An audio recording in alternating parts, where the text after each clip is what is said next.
Have a watch in this next video to see how J.D. Vance goes off on the FAA on their exclusive language that they want to use, and he can't hold back his laughter as he's talking to them. Have a watch. On November 10th, 2021, the FAA held an inclusive language summit. Are you familiar with this effort? I am familiar with it.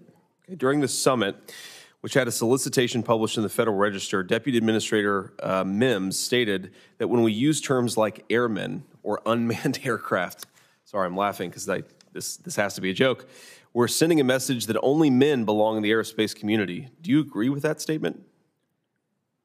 Well, Senator, what I could say is that having been a pilot for 42 years and seeing the evolution of our aerospace industry, I started out in helicopters and have flown as a captain in big jetliners. Sure. Not everyone is a pilot today. We have drones, we have spacecraft,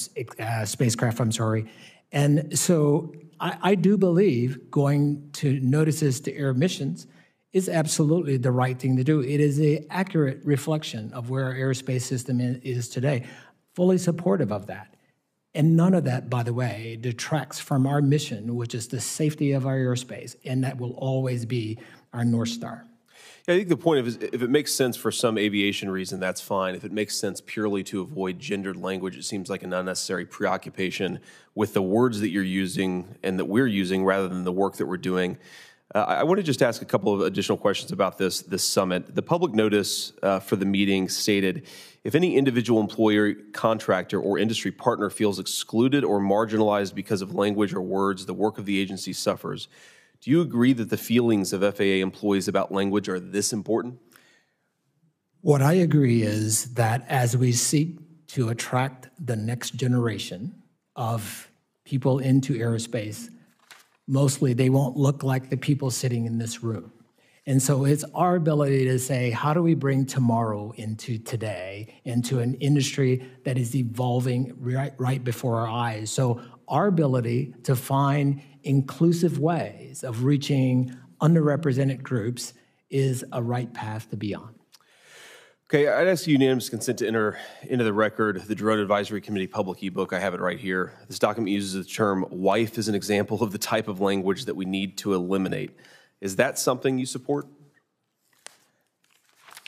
I'm sorry, could you restate the question? I'm sorry, sir. Yeah, I just said, so I'm asking unanimous consent, first of all, to enter this into the record, but it explains that wife, the word wife, is an example of the type of language that we need to eliminate. And I'm just asking if that's something you think is necessary or something you support. I'd have to give that one some more thought. Well, I would hope that the word wife is not something that or is something that we can all agree is a reasonable vocabulary word that most Americans use in their daily life. It's not something that we need to eliminate. I don't have much time here, so I would just ask here, at the same summit, during a panel called How the FAA is Pushing Gender Language Boundaries, the panelists stated that FAA leadership brought us to where we are here today. We see the recommendations from the committee as a foundation, but it's also just the beginning of the conversation.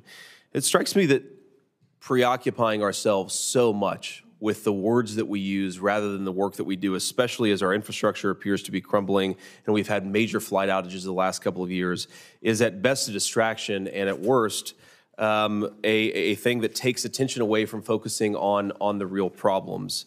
I worry, especially I represent the people of Ohio, and I'm very confident that the majority of Ohioans, if there's a pilot who is offended by the word wife or the word cockpit, maybe that person shouldn't be a pilot.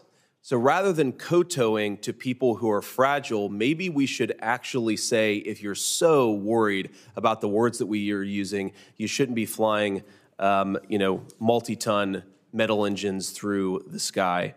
And I just ask all of us to maybe try to focus as much on real problems, like the fact that our aviation system seems to not be working as well as it used to, than the fact that we may use uninclusive or under-inclusive language. I agree 100% with J.D. Vance in this video. He says that we have so much going wrong with our aviation now that this is what they're focusing on, the language that they're going to use to not offend anyone. I mean, I agree. If someone's going to be offended by calling if they're called a wife or whatever terms that JD was throwing out there, yeah, maybe they just should not be in the field at all. And I mean, why are they changing names? It's an airman. If a woman it becomes an aircraft person, it'll be an airwoman. If it's a drone, it's an airdrome. Why do you have to have such a specific name that umbrellas all the different entities that could be doing that role? Why? Why make the change? And we already know why, because the FAA is going woke. And it's not about trying to be ahead, I don't think. It's not about trying to be ahead and be prepared for the future of who's going to be running these programs and stuff. It's not about that. I mean, come on. They're trying to just throw down our throats woke everywhere, that it's just continually not making sense, and they're overdoing it, and they're specifically being more sensitive to the minority of people who even care about the changes or wanting the changes or feelings being hurt than they are of what the majority is feeling. I mean, it's just ridiculous.